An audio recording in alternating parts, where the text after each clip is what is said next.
الحمد لله رب العالمين والصلاة والسلام على رسول الكريم وعلى آله وأصحابه ومن استنى بسنته إلى يوم الدين. All praise is due to Allah, and may Allah's peace and blessings be on the last Prophet Muhammad sallallahu alayhi wasallam, and on all those who follow the path of righteousness until the last day. The topic, as has been introduced to you in the more formal title, is informally known as gang busting. This is the topic of the actual lecture. It's called gang busting, busting the gang. So this topic, as you can imagine, deals with fundamentally the phenomenon of the rise of gangs amongst Muslims, where Muslims, youths have killed each other, something which is unthinkable from an Islamic perspective.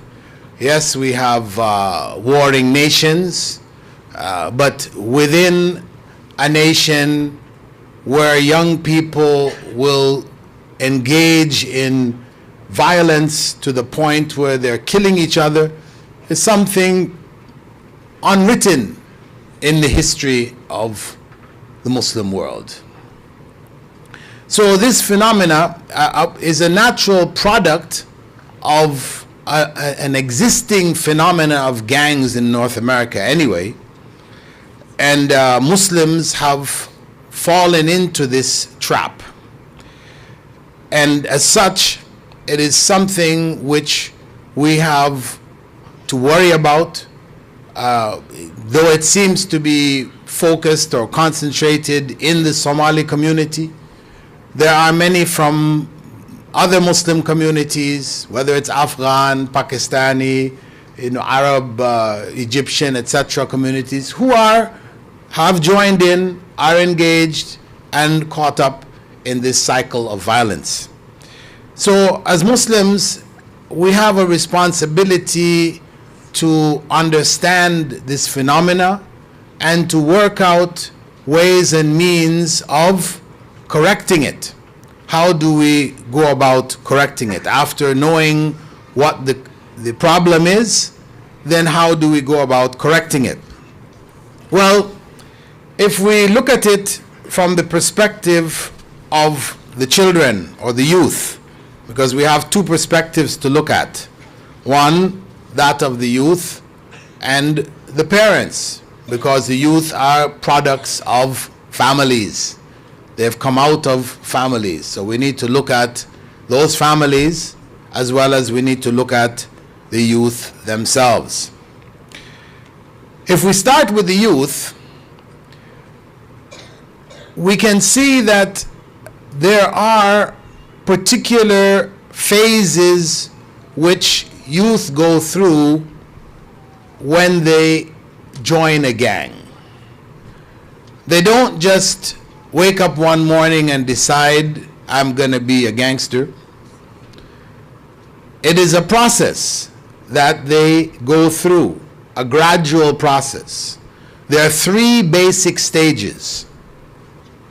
The first stage, and that stage occurs with youngsters between the ages of 7 and 9. This is the stage known as interest and admiration. Interest and admiration. And of course, what we're talking about, interest in what? It is seeing those who are gang members successful in the sense that they have money, they have prestige, they have big cars, fast cars, fancy dress, the latest Nike, Jordan, boots, whatever. They have all the symbols of success, at least from the rap DVD video world, from that world. And these individuals become, for those young people between 7 and 9, heroes. They are looked at as heroes. They have made it. In spite of the system, they have made it. Now, there are symptoms that parents need to know and to watch out for. Because when kids begin this phase, they will have certain changes in their behavior. And parents need to know it. If parents don't know what's going on, then it will just come at them all of a sudden. They will just find their son in a gang and wonder, how did this happen? Because they had no consciousness of how the gang mentality evolves. So, what are the signs? One of the signs is school. Problems in school. In that 7 to 9 year age range, there are already problems in school. Problems with teachers, problems with other students, problems which you in growing up never experienced. At home, even though they're between 7 and 9, you will start to find some defiance of authority. Defiance of authority. They're not following your instructions. They're resisting family instructions by the elders in the family. They bedtimes, don't want to go to bed at the times that have been set. They're wanting to stay up later. And then you also find possibly a certain amount of detachment from some of the members of the family. That they will start to detach themselves. They don't associate much with certain members of the family. And they seem to be wanting to be alone more. So this is the stage of interest and admiration. Once you see this happening as a parent, then you need help. You need to seek help. Something is happening. You don't really know how to deal with it. You are in a difficult situation because you're limited as to what you can do. The amount of time that you have to spend with the children is limited because both you and your wife are working or whatever. So it's something that's beyond your ability to just handle by yourself. You might think, yeah, I can take care of it. I can handle it. But no, you need professional help. That's the first thing to realize. Recognize that you need help. If you recognize that, you can get help, then it is possible to overcome this stage. Catch things at the beginning stages before they go beyond your ability, even with help to do anything. And such young people may be helped through group therapy, sitting them down with other young people at the same age and discussing the kind of things that are on their minds and trying to clarify for them that what they're seeing as being attractive and, flashy and success, etc., that it really isn't. To try to get them back on track, to have a proper view of the realities of life. And also to educate them to substance abuse, because that's the next stage. Once they get past 7 to 9, they start to ease into 10 to 13, the next phase. Then substance abuse is going to be a common factor. So we have to get them sufficient information that they will know to reject this when it is offered to them, etc. Otherwise, they will engage in these practices without you knowing it, and once they get on that track, it's very, very difficult to bring them back. Also, in this stage here, it is good for parents who have similar problems to come together and share. So they have what they call parenting groups, parents who have children who are at risk like this, and they can discuss different strategies with the help of psychologists, psychotherapists, etc., to guide the parents in dealing with the situation. And of course, what is missing from this picture here is the relationship between that child and Islam. Obviously, something has gone wrong. The Islamic connection is missing. Prophet Muhammad ﷺ had instructed us to teach our children salah by the time they are 7. علموا أولادكم الصلاة بسبع. They should know salah. Know salah meaning not just they know how to do, the motions, the movements, what we call monkey salah, right? They just monkey see, monkey do, right? That's what they say, right? So they just go through as you do. They just go through the movement. No, we're not talking about that. Because the Sahaba, Radwanullah alayhim, informed us that there were amongst them those who led their whole community in Salah at the age of 6. They were 6 years old, and they led the whole community in Salah. Why? Because they knew the most Quran. They knew, they had memorized the most Quran, and that's what Prophet Muhammad ﷺ had said, that the one who knows the most Quran is the one who should lead the Salah. So, they having known the most Quran, and of course, known what is wudu, and what breaks wudu, and what to do when you break wudu in salah, and all the different things that are connected with it. It just doesn't mean they just memorize the Quran. They need to know all the things that for an imam of the salah you would need to know. You made a mistake, you make 2 sujood, right? Sujood al-sahu. They know about all of that. They were doing that at the age of 6. So that kind of knowledge of salah, and that knowledge should be connected with a consciousness of Allah subhanahu wa ta'ala.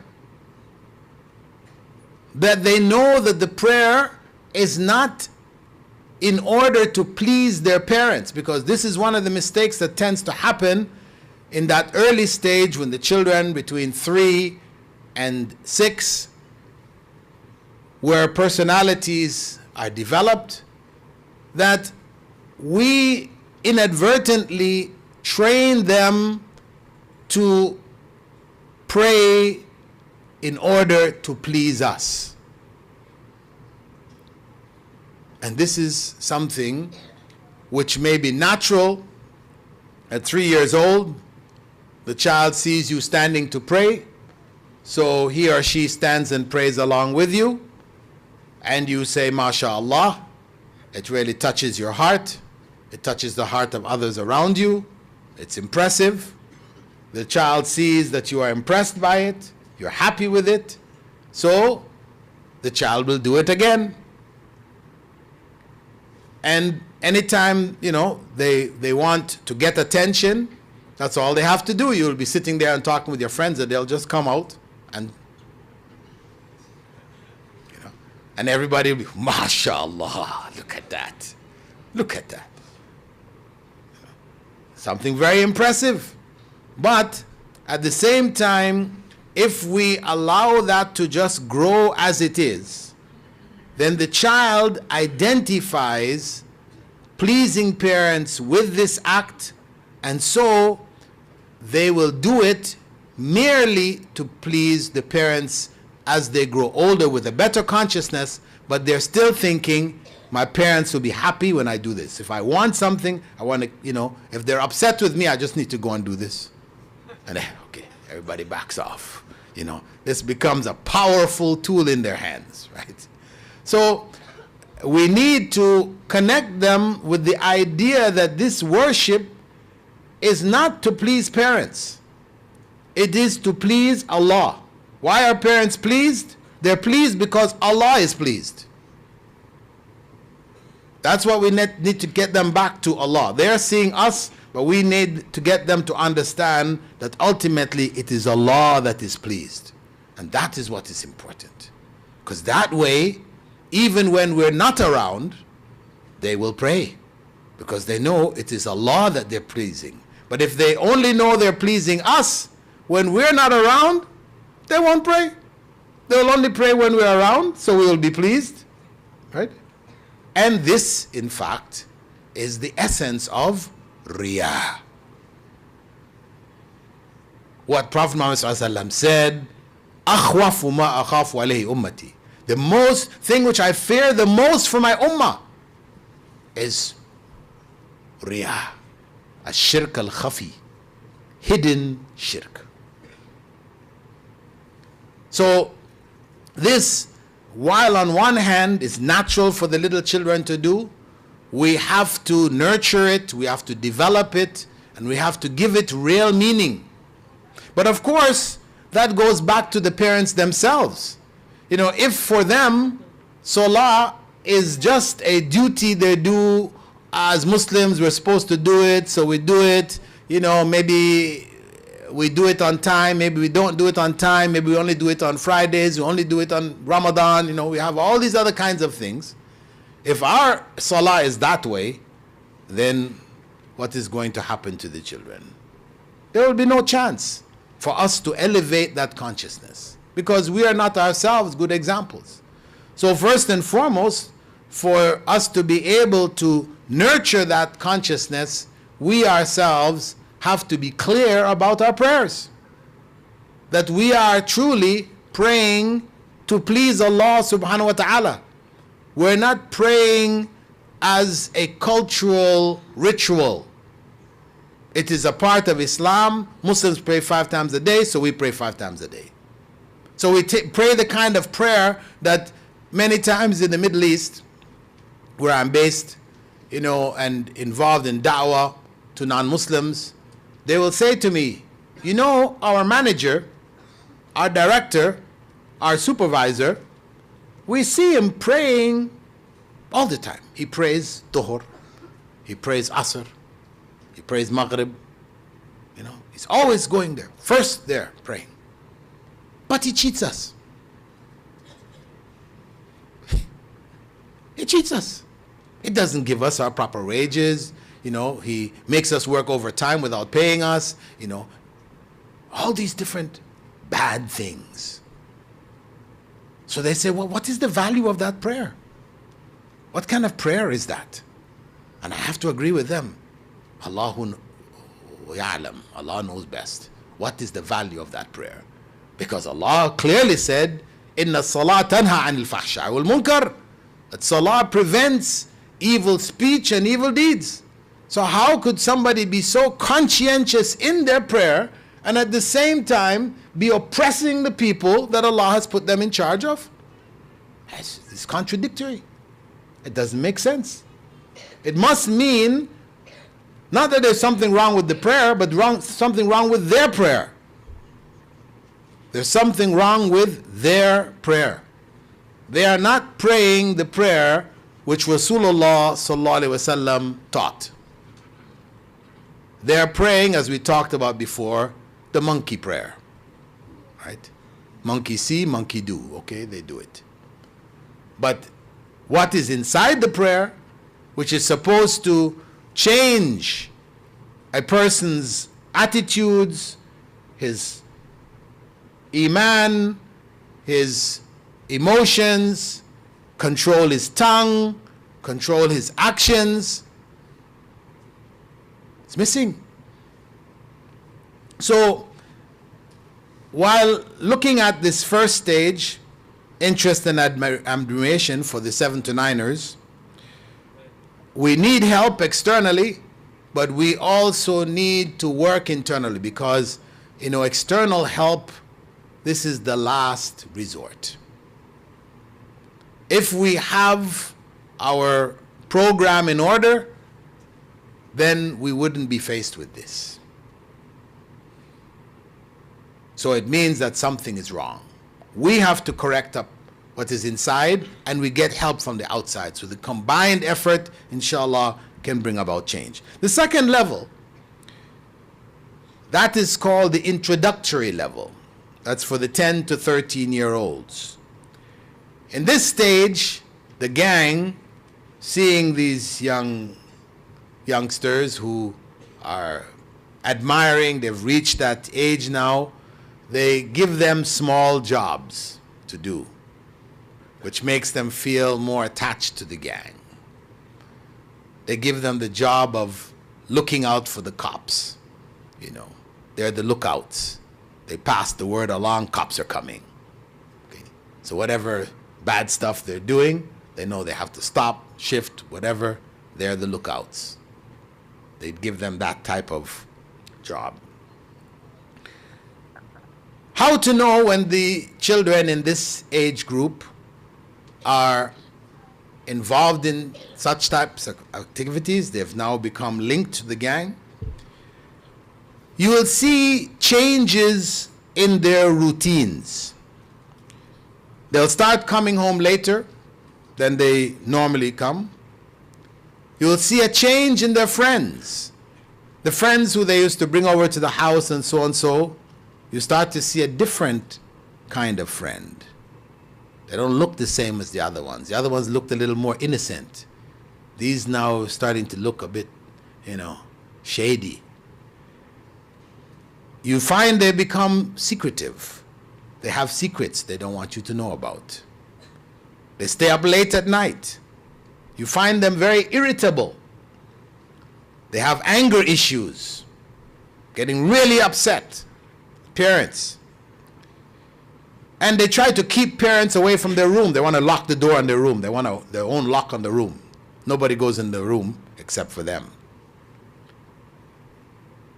And some of them are able to actually control their parents. They try to gain control over their parents in this stage. They control the parents by threatening to do things that would embarrass the parents or whatever, and so the parents will go along with what they want to do. Let them stay out later. Let them do this. Let them do that. Keep them happy. Just try to keep them happy.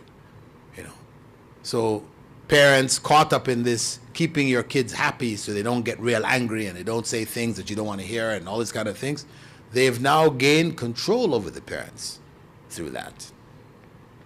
Of course, in this period of time too, if you see them coming in with their eyes red, these are the signs. They're smoking, not cigarettes. They're smoking pot, marijuana, hashish.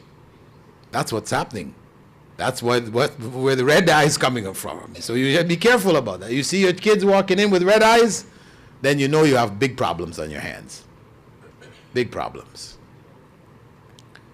At this stage here, definitely you need help. The group therapy is not enough. They will need to sit with psychotherapists and others who can talk them through, walk them through what they're going through to help get them back on track. One of the things that you can do in this stage here is when they don't realize it, you can check their pockets.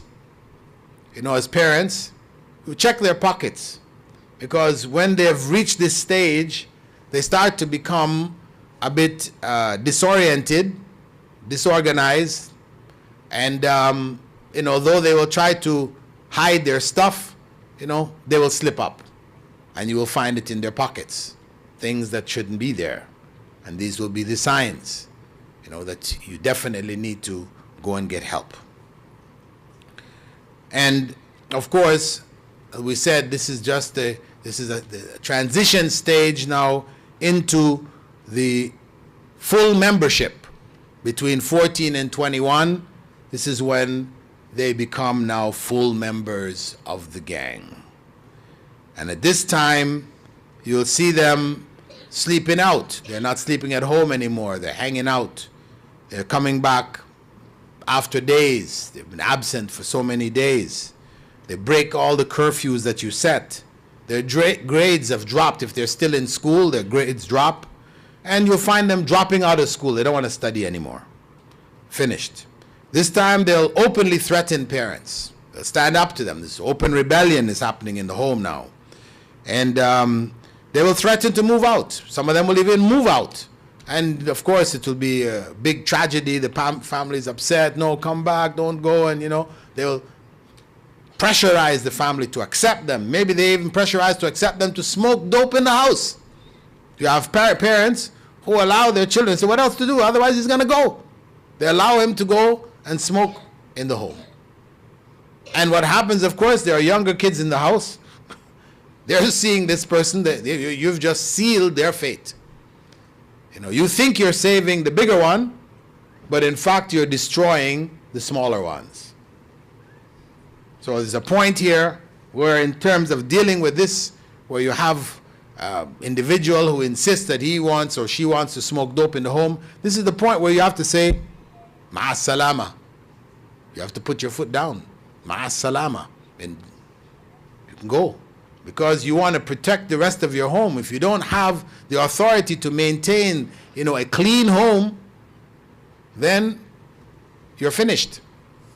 All the other kids will fall into the same situation. Now, definitely these youths, if you're able to intervene, they need to enter into substance abuse programs, where and of course this is if they realize, if they hit rock bottom, if you kick them out of the house, and they come crawling back because life out in the street is not so easy, didn't really work out, whatever, they want to change. At that point, substance abuse programs can help them. Of course, this is where the mosque plays a big role. We should have them involved in the activities of the masjid. This is where we need to have youth programs in the masjid, especially for this age group, because they are the most at risk. And we need to find for them jobs, because most of them have dropped out of school, etc. We need to have some jobs available for them to reestablish themselves in the community, find a base for themselves. It's very, very important. We have many Muslims who have businesses, etc. And this is where the community needs to know who has these various businesses and be able to process the children or the youths, in this stage, who are at least trying to pull themselves back together and get themselves back on track. There are jobs available for them where they can engage themselves in wholesome alternatives to that lifestyle. So basically we're looking at trying to provide for them alternatives. And it's not about just, okay, let's get them a scholarship to Medina. We come to the Imam, can you please write a recommendation for so-and-so? This guy's he's a druggie. He's a gang member. You sending him off to Medina. What do you think he's going to go and do in Medina? You think he's all of a sudden going to become an angel, the land of the Sahaba, so now he's, no, he's going to go over there and do it there too. Because there is dope there. Yes, as quiet as it's kept, there is dope in Medina. Well, we don't see it normally. You go through, I was there for a good, 6 years and I never saw it. But we heard about it. It is there. If you're looking for it, you'll find it. So that young person, the solution for him or her is not to try to pack them off and send them off to some other place. And this is what parents are typically doing. They put them in a madrasa. It's okay, they can't send them to Medina. Medina won't accept them for this reason or that. Okay, we find a madrasa here, the local Ajax or wherever, put them in there. Again, it's just chaos. This is not the solution. This is not the solution. The madrasas are not the place for troubled youths. Actually, this has been a tradition in the Muslim community, especially in the Indo-Pakistani continent, where the people who go to madrasas are the kids who are failing, who are, troublesome to the parents and that. They can't get them into university, okay, put them in a madrasa. And so what you do is that, these kids go there, they're bad kids, and the people in the madrasa are the kids from the generation before. Right? And what do? They will beat the kids. In the best of the madrasas, you'll find them twisting the kids' ears and twisting their arms and kicking them and all kinds of stuff going on in madrasa. I'm sure you have enough witnesses here who can put up their hand and say, I have been abused in the madrasa. And you as adults, you've been there. You know what happened to you. This is actually a huge problem that we need to tackle. We need to tackle it. It's not a solution, and we need to correct it. Because actually those who go into the madrasa, because they're going to become teachers of the Quran, they should be the cream. They should be the cream. They should be the best. They're the ones who should be going to the madrasa. So when they come out as the best, they will give the best. But when you're putting in the worst, the dregs, the bottom of the barrel, this is what you're putting in the madrasa, as they say in the computer world, garbage in, garbage out. Yes, he may be called Maulana, but he was garbage in, and yes, he is garbage out. So all kinds of things happen. This is not the solution. And we do need to tackle this problem, which is a global problem which Muslims face today. So we have to tackle the gang from the earliest stages, before it reaches this level. Once they've become full members, in many cases, they are lost cases. That's it. There's no bringing them back. It's just picking up their body from the morgue and burying them. So we don't want to reach that stage. We don't want to be in that position. So we have to tackle this problem right from the very beginning. Now, on the other hand, gang busting also has to be worked on the parental level,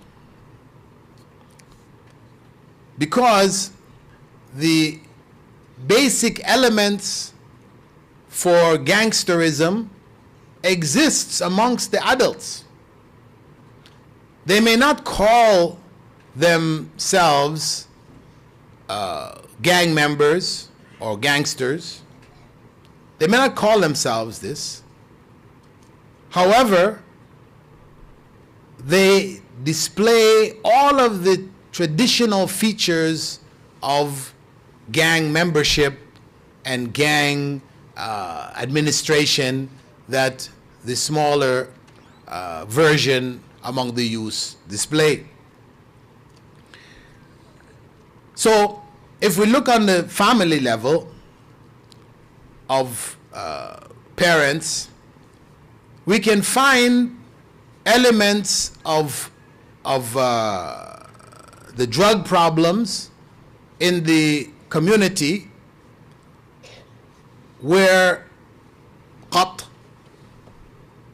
may be popular. This is from Yemeni, Somali, Kenyan communities, where people have these leaves that they chew, which have been identified by Muslim scholars as intoxicants, as haram. But It's become a widespread practice. You know those who are involved in it. When you see them with this in their mouth, you know, and if they're experts, they're doing it from both sides. Right? These, in certain parts of the Muslim world, have become a norm. In parts of Yemen, Somalia, Kenya, this is a norm. Djibouti. People don't even question it. It's openly sold, openly utilized. This is a drug. If this is in the family, if it's in the family, then what are we going to expect amongst the youth? This is the breeding grounds. Also, we do have in Muslim families those who are engaged in taking alcohol, drinking alcohol. Parents, usually fathers, taking alcohol. So, if that is a practice in the family, what are you going to expect from the youth? And cigarettes. Of course, cigarettes have not been looked at in the same light. You know, people say, well, it's just makruh. You have people saying it's makruh, you know. Not haram, it's just makruh, disliked. If you don't do it, you're rewarded, but if you do it, no sin. No. Smoking cigarettes is haram. It is a sin, without a shadow of a doubt. Yes, 500 years ago, scholars in the Ottoman Empire, when looking at the effects of tobacco on those who used it, concluded that it was makruh. They did. Because the effects that they could see from it, the bad effects, only included bad breath. That smoking cigarettes produced the smoker's breath. Today we have sprays and tablets and gum that you chew to try to hide it. But in those days there was nothing, so when you smoked you just had that bad breath. So according to the Sharia, where Prophet Muhammad ﷺ had said, whoever eats raw garlic, raw onions, should not come to our mosques. Meaning that the 25 to 27 times additional benefit you would get from praying in the masjid is lost. So this must be something makruh. It's going to prevent you from getting those additional rewards. Prohibited because in the end of our salahs we say what? Assalamu alaikum wa rahmatullah. Now if you've been eating your garlic and you're hurting your brother, your sister, you know. So stay home, pray at home instead. Okay? So this is what they made as a basis for concluding it was makruh.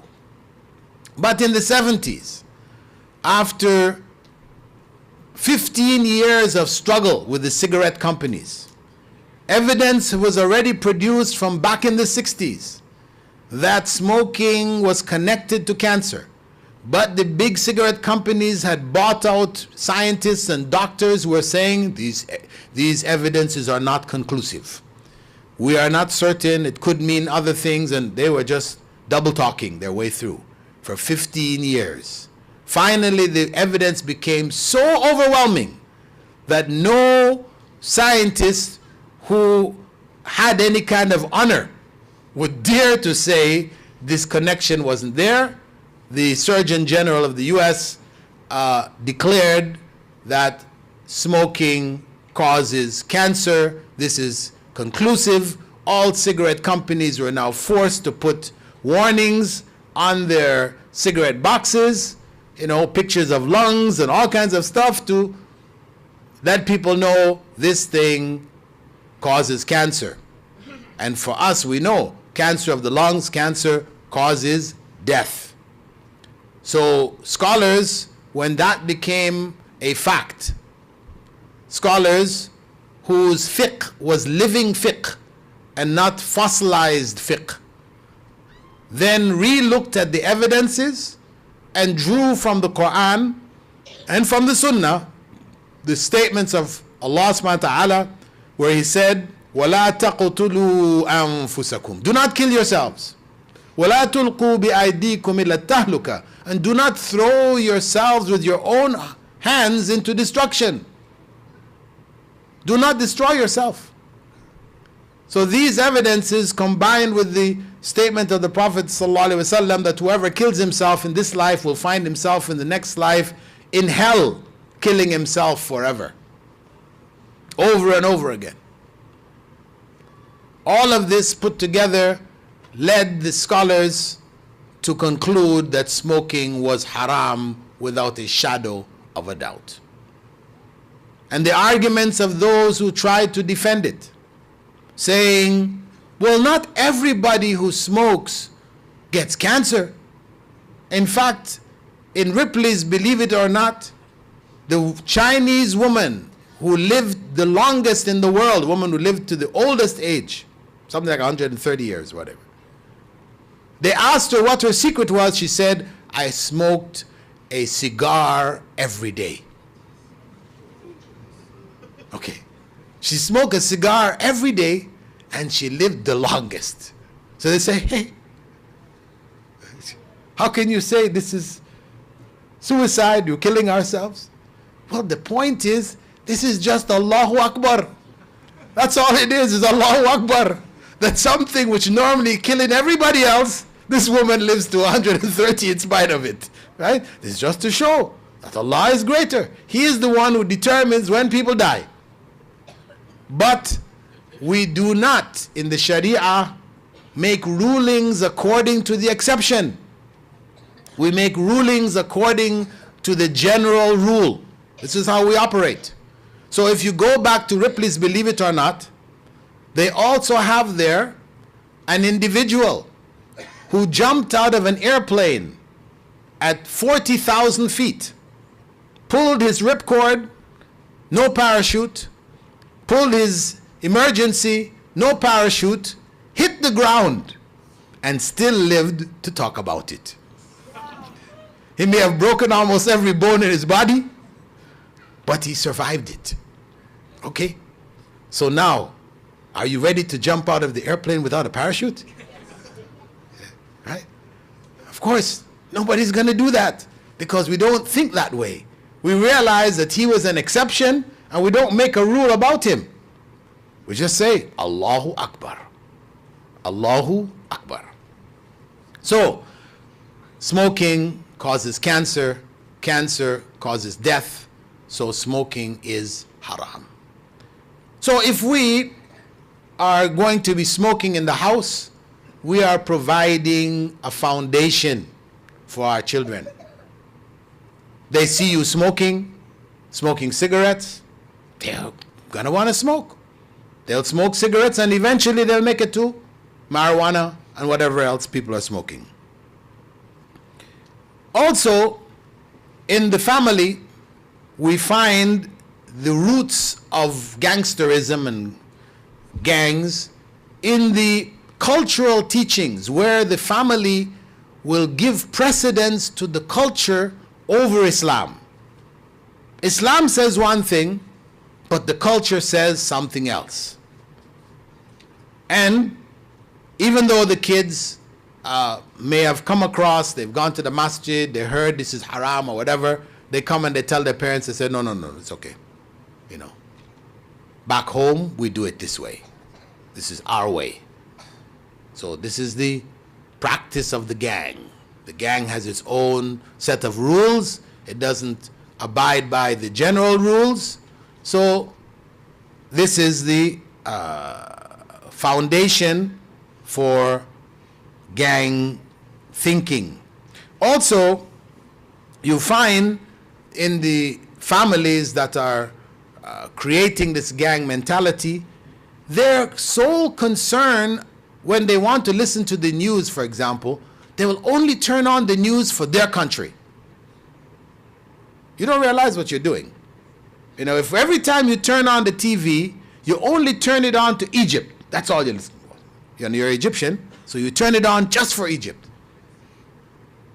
You don't want to hear any news about anything else. You don't want to, you're not concerned. It doesn't matter to you. What you want to know is just about Egypt. What are we teaching them? This is a mistake. We're teaching them that, being Egyptian is more important than anything else. This is the way of thinking of the gang. How do we overcome this? How do we find solutions for it? One very important step, which most people are not prepared to do: marry outside of the family, the clan, or the tribe.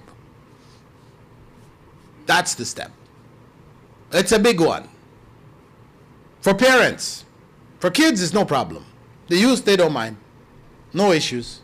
But for parents, it's a big problem. They will bring all kinds of excuses, difference in culture, you not be able to, you know how we do it, and they do it a different way, and this and that, and then the family, the rest of the family, grandma, grandpa, uncle, they don't like it, they won't be happy, it's all these problems are coming. But in the end, this is where we have to come. To break down these barriers, these walls that create the gang, we have to open up and marry our children according to the principles that Rasulullah ﷺ said. If the young man comes and asks for your daughter and you are satisfied with his religion and his character, then the Prophet ﷺ said, marry them or you will have corruption in the land. That is the rule. That is Islam. But when we say, no, they have to come from this tribe or this clan or this country and this family, when we're saying that, we are throwing the deen aside and favoring our culture and our tradition. We also have to, as we said, in terms of solutions, eliminate all of the elements of the drug culture from our home. And we have to encourage in the home a universal outlook. So our children, if we're watching the news, watch the news of the world, of the Muslim world. What's going on in different parts of the Muslim world. Make them aware of what's going on in different parts of the Muslim world. And even when we go on holidays, we try to go on holidays to different parts. If we have the means, go to different parts of the Muslim world. Don't keep going back home every time. Okay, you go back home one time, fine. Next year, go to a part of the Muslim world. Experience being in some other part of the Muslim world. There's so much there in terms of education and making our children aware of Islam in real life. The second area of gang formation is in the masjid. Shouldn't be, but we do find it happening in the masjid. What we find is that in the masjid, those people who are from a particular ethnic background, they will gather in little circles, different parts of the masjid. There will be different circles, and they chat amongst themselves, and when the time for salah, everybody comes. Salah is over, everybody goes back into their little circles again. So the young people, of course, they see it. Maybe they don't even know the language of their parents. So they see it happening, and they hang out and they play, wherever they play, and it doesn't matter to them what language you speak, whatever. They're just youth, they play together. They don't have those problems. But we are inadvertently teaching them that through these practices. And also, in speaking, of course, in these circles, we only speak in our ethnic languages, and it means definitely nobody else is going to join that circle. You've closed it. They don't know your language. What are they going to do? Just come and sit there? No. You've said no. Only such and such speakers are welcome. So, to overcome this, we need to get to know other ethnicities. We need to introduce our families to other families from other backgrounds in the masjid.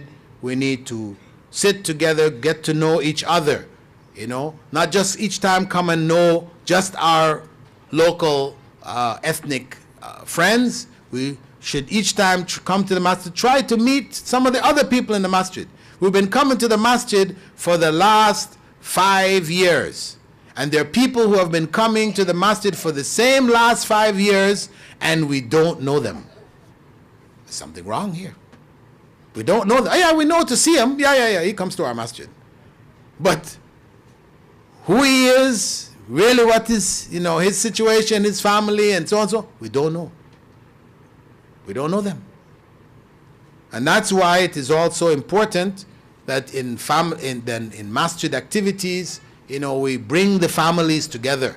That it not just be because the males come to the masjid, females come in smaller numbers. They may just come out for events, but to come on a regular basis is the men who are coming. So we need to establish programs wherein families come together. Masjid have certain family activities, so families get to know each other from the various ethnicities. And also, what we need to do is to also pray in different masjids. We don't just restrict ourselves to one masjid in the city. Pray in some of the other masjids. Get to know people from the other masjids also. And then the last level, which is that of the community level, where we find evolving all across the GTA ethnic mosques. The Bosnian mosque, the Afghan mosque, the Somali mosque, the Pakistani mosque, the Gambian mosque. There are only 300 Gambians in the whole of GTA, but the Gambians have a mosque. And, you know, everybody's got a mosque. Everybody doesn't feel happy until they have their own mosque. You know? Now, we have to ask ourselves, do we really need all of this? We don't really need this. What we need are gatherings where Muslims come together on the basis of Islam, not on the basis of the country we come from. So on the community level, when people have their gatherings for nikah, they're going to have a marriage, walima, aqiqah, only people who are from their ethnic background are invited. And what we find is that people will drive across town past 5, 10 masjids to go to pray in their ethnic masjid. You know, this is where it becomes very, very sad. They will pass a Pakistani, Indian, Bengali, all the other masjids just to get to that one, you know, Somali masjid. What's happening here? Something's wrong. It's not right. So we need to change our approach in terms of our various social functions like nikah, walima, aqiqah. We choose the people from the masjid. You're going to have a walima. Who are the people you invite? The first on your list should be the people who normally pray in the front line of the masjid. These are the righteous people who eat your food and your food is blessed. The Prophet ﷺ has said, don't let anybody except those who fear Allah eat your food. Bring those people. Make sure you invite them. Then you can also invite some people from the gang, but you know, your first choice should be people from the masjid. And similarly, we should, in order to overcome these ethnic feelings, also, we should encourage interactions between the masjids. where these realities of ethnic masjids exist, then we need to try to develop activities which are shared activities between the masjids so that these communities can come together, even though they are already divided initially based on these ethnic lines. So parents have a big job to do in terms of opening up our community and having that really Islamic universalist view. And our children growing up with that kind of view, inshallah, would be protected from at least those elements of gangsterism. That we do not be the contributing factor. We are laying the foundation. We are providing the fertile grounds for that type of behavior, those types of organizations to emerge in our community. So, in summarizing, we have to tackle the problem of the gangs from both the level of knowing our children, our youths, knowing what's happening to them, why it's happening to them, get help where we need it, make sure that we have provided them with sufficient Islamic input from the homes, that the gangs would not become attractive to them. Develop for them wholesome heroes from the time that they're young. Instead of the average kid we ask here, do you know Batman? Oh, yeah, we know Batman. You know who was the enemy of Batman? Oh, yeah, we know who he is. You know Spider-Man? Yeah, we know Spider-Man. The enemy of Spider-Man. Do you know Dajjal? Dajjal? Who's Dajjal? Yeah. Basic information. Our children don't know it. We allow them to know all of this other foolishness, and it truly is foolishness. And what is real and also exciting, if they want a nice story, something exciting, the truth, they don't know. So who do we blame? Who can we blame but ourselves? We have to tackle the gang mentality within ourselves. As Allah said, Inna Allah la yughayru ma biqawmin hatta yughayru ma bi anfusihim. Allah does not change the condition of a people until they change what is within themselves. So inshallah, I hope that these thoughts on busting the gang would help you all to work towards a new beginning for our community, which would be one free from gangsterism on any of the levels, whether on the level of parents or on the level of